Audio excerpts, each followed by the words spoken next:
Célébrée tous les 7 avril, la Journée mondiale de la santé est une journée dédiée par l'Organisation mondiale de la santé pour se pencher sur les questions cruciales de la santé publique. Aujourd'hui, nous recevons un spécialiste de la santé mentale pour discuter justement de cette question qu'est la santé mentale. Bonjour docteur. Bonjour cher ami. Vous allez bien? Je vais très bien. Soyez les bienvenus sur ce plateau de Fidzen. Merci. Okay. Donc déjà, que peut-on comprendre de la santé mentale? La santé mentale, c'est quoi? Alors, la santé mentale, c'est un état d'être. C'est un état d'être, comme la santé physique. C'est tout simplement un état. Seulement que ça tourne fondamentalement vers l'intérieur. La santé mentale et la santé émotionnelle, c'est deux thèmes que beaucoup mélangent. Est-ce qu'il y a une différence ou ça veut dire la même chose? Alors, dans le vocabulaire vulgaire, on utilise généralement la santé mentale pour désigner toute forme de santé liée à l'intrinsèque humain, à l'intérieur de l'être humain. Mais il y a quand même des spécificités parce qu'il y a santé mentale, santé émotionnelle, santé psychologique et santé morale. Donc, ce n'est pas la même chose. Ce n'est pas la même chose. Alors, la santé mentale a un grand lien avec les troubles neurologiques. Un grand lien avec les troubles neurologiques qui vont venir agir après sur la capacité à produire de la pensée. Les troubles neurologiques. Donc la santé mentale, ceux qui sont appelés beaucoup plus à intervenir sur la santé mentale sont les psychiatres ou encore ceux qui ont été formés en santé mentale. Il y a la formation en santé mentale qui n'est pas de la psychologie, qui n'est pas directement de la psychologie, mais juste de la santé mentale. Et c'est purement clinique. C'est purement clinique. Et on sait que les psychiatres sont des médecins à la base. Alors que la santé émotionnelle est liée fondamentalement aux affects. C'est, comme ça se dit déjà, les émotions, les sentiments, la capacité de pouvoir éprouver la juste émotion en fonction des contextes dans lesquels on est. La capacité de pouvoir interpréter les situations et de produire l'émotion adéquate. Et la capacité aussi à réguler ses émotions ou à équilibrer ses émotions ou aussi à manipuler ses émotions en fonction de ses désirs. Ça, c'est la santé émotionnelle. Alors, la santé psychologique, c'est fondamentalement lié à la capacité de pouvoir produire les justes pensées pour pouvoir prendre une bonne décision, une décision optimale et avoir le comportement adéquat. Ça, c'est la pensée psychologique. La santé psychologique. Voilà. La santé morale est liée aux relations dans la société. C'est lié à la façon dont nous interagissons avec les autres dans nos relations. Ça, c'est la santé morale. Et donc, chacune de ces santé a ses spécificités. Okay. Et il faut savoir ceux qui interviennent sur chaque aspect de la santé. Sinon, après, ça va dans tous les sens. Ok, merci beaucoup, docteur, pour ces clarifications apportées au niveau de ces différentes notions. Nous allons maintenant voir en quoi est-il important de prendre soin de sa santé mentale. Alors, la santé mentale est la base même de la vie de l'individu. Et pour cette raison, il est très important de prendre soin de sa santé mentale. Parce que quand on parle de santé mentale, on parle d'abord des neurones. Et donc, si les organes qui sont liés à notre psyché sont atteints, eh bien, d'office, il y a un problème. Par exemple, on parle de troubles mentaux lorsque l'un des lobes du cerveau est atteint de problèmes. Voilà. Il y a beaucoup de thèmes techniques que vous avez employés que nous ne comprenons pas forcément. C'est quoi? Qu'est-ce que vous mettez dans la vie psychique? La vie psychique. Ok. La vie psychique, c'est la production de la pensée, la réflexion, la transréalité, c'est-à-dire les rêves et tout ça. Tout ça, ça se mélange pour être dans la vie psychique. En fait, le thème fondamental qui devrait couvrir le tout devrait être la santé psychique. Tout simplement. Au lieu de la santé mentale. Normalement, ça devrait être la santé psychique. Ok, d'accord, merci. Maintenant, nous allons voir quels sont les signes qui montrent qu'une personne est atteinte psychologiquement ou a des problèmes au niveau de sa santé mentale. Super. Il faut comprendre que lorsque quelqu'un a un problème de santé mentale ou de santé psychologique ou émotionnelle ou morale, le plus important, c'est le déséquilibre.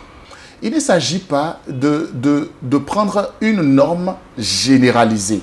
Et donc, il ne suffit pas tout simplement de voir une personne avoir une certaine réaction qui sort un peu de la norme ou qui est un peu triste ou qui traverse un moment de déprime pour dire « Ah, tout de suite, il est malheureux » ou qui prend le temps de faire de la réclusion, de faire preuve de névrosisme et de se retirer un peu de la société pour dire « Ah non, il est malade ». Non, il faut consulter.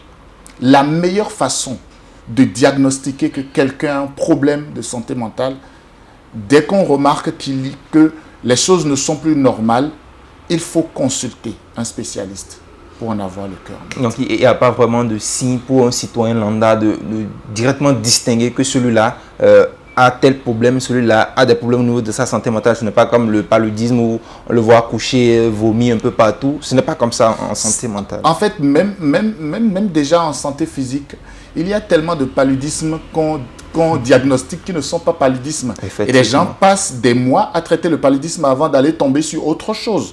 Vous voyez? Donc, on peut remarquer des signes de comorbidité, des signes d'anomalie. On peut remarquer de la tristesse, on peut remarquer de la réclusion, on peut remarquer des réactions déplacées, c'est-à-dire, par exemple, vous êtes en groupe et il y a quelque chose de drôle, tout le monde finit de rire et c'est là maintenant que lui commence à rire. Et bien, des trucs comme ça, dès qu'on les remarque, on peut dire il y a quelque chose. Maintenant, on observe la continuité dans le temps. Si la continuité dans le temps persiste, alors la meilleure chose à faire, c'est d'inviter la personne à aller consulter.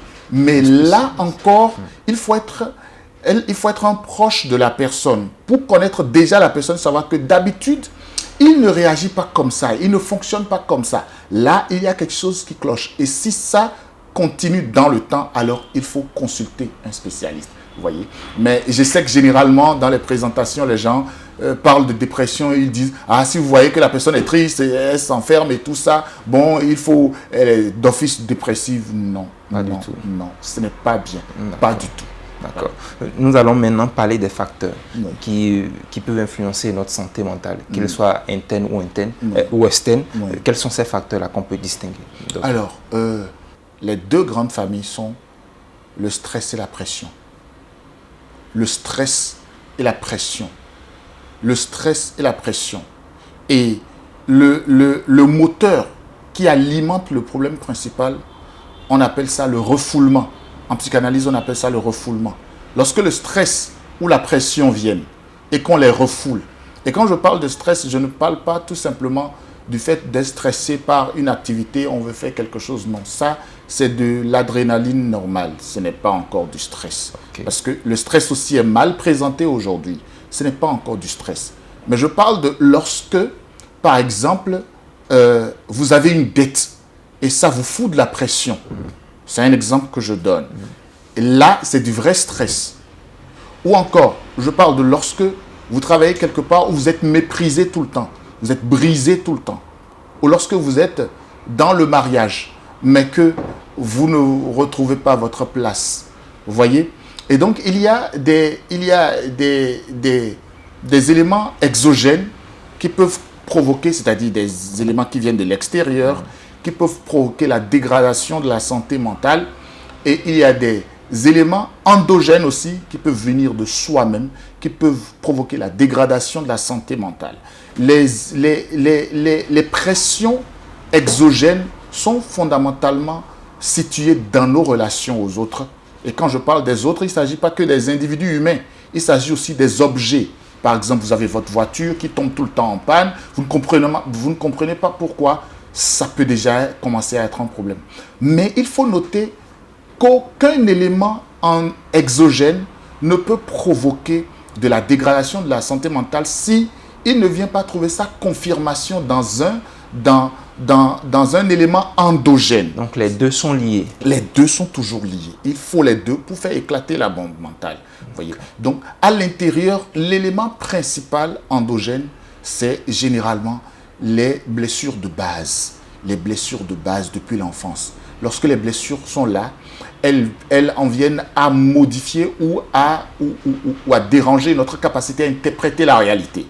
Et c'est cela principalement qui nous empêche de pouvoir relativiser sur notre perception des choses qui viennent et donc qui peuvent dès lors commencer à faire dégrader la production de la pensée positive.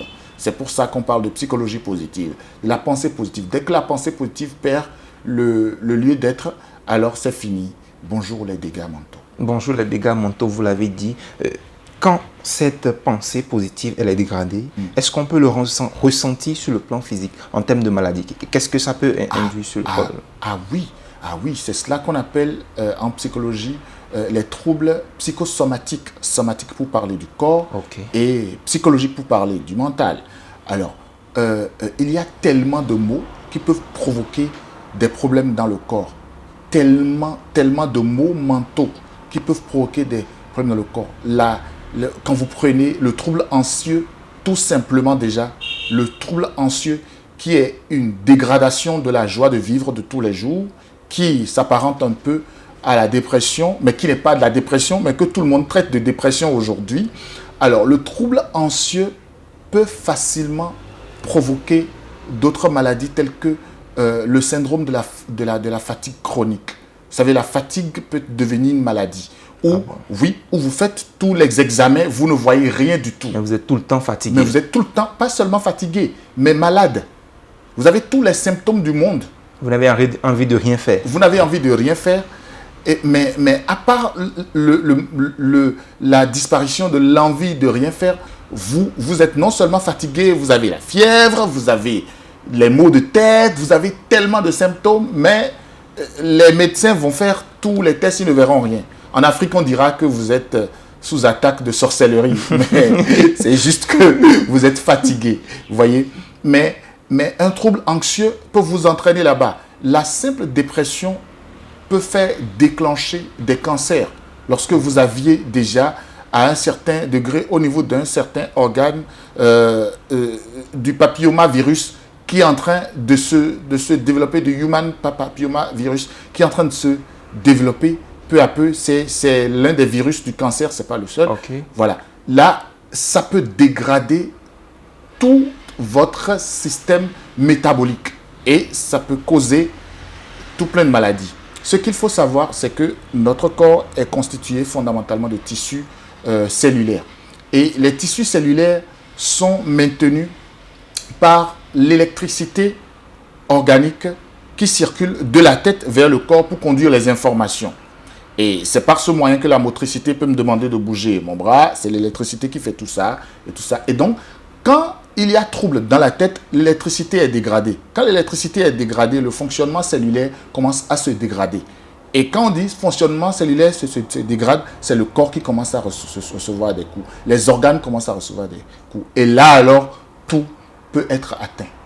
Docteur, pour éviter cette situation, comment quelqu'un peut se prévenir, peut se préserver pour avoir une bonne santé mentale? Alors, pour se préserver, pour avoir une bonne santé mentale, il faut éviter, comme je l'ai dit tout à l'heure, il faut éviter la pression.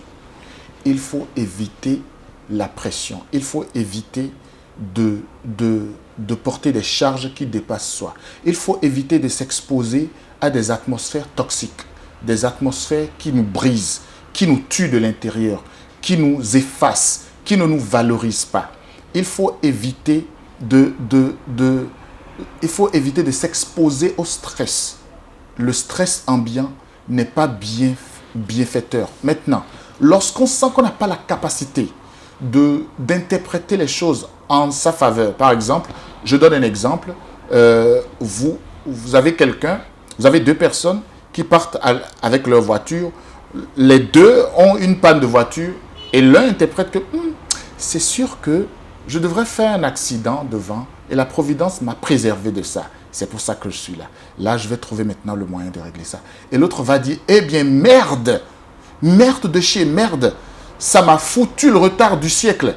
Et si ce mécanicien avait bien fait son travail, je ne serais pas dans ce sale drap. Voilà.